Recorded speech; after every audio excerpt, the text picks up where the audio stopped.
What's up, everyone? Welcome back. It's Chris from Equalize Designz.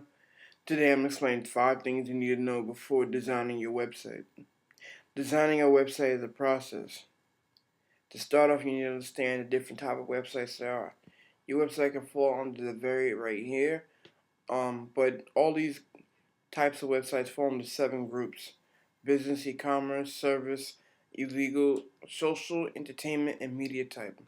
Once you understand what your website falls under, the next step is to create a sitemap.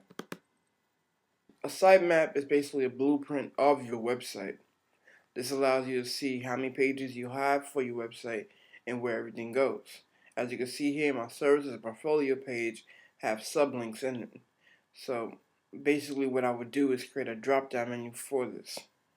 Once you understand how to create a sitemap, the next step is to create a design layout.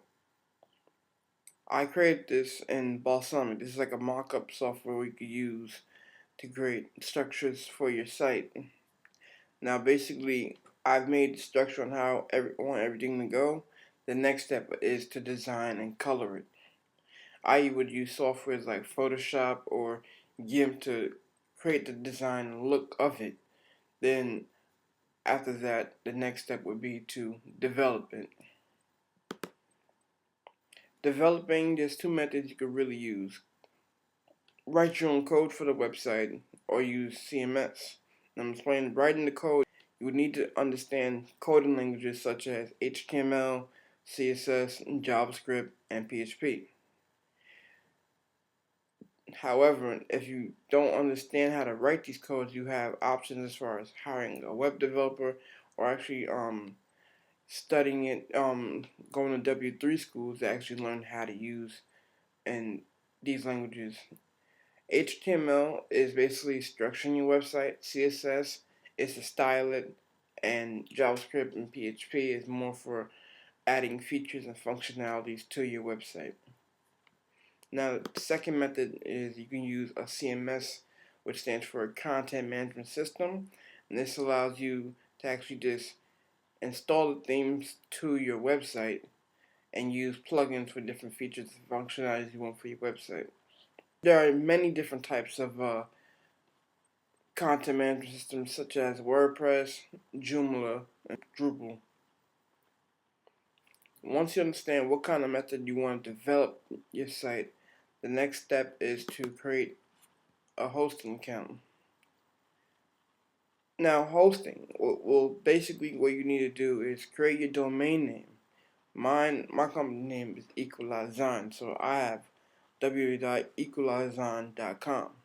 So say your name is taken, you have other options. You can either change it to where it's not taken and you can purchase that before somebody else does, or you could use a .net or .co, .ca, many other different extensions that you could use for your URL, your domain name.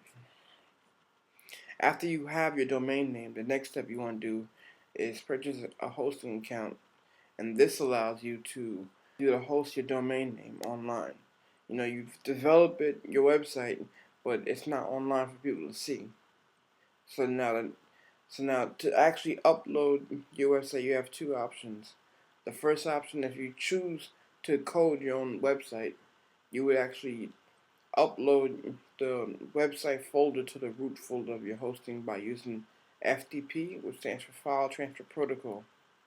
If you're using the second method I'm talking about, which is CMS, Content Management System, you would actually install the application to your hosting account. Like WordPress, you install WordPress onto the hosting account, and then that would actually make a database in your hosting account, and that basically allows you to install themes and plugins to your website. Now, I hope you found this information helpful. If you have any questions, please contact us. Thank you for watching.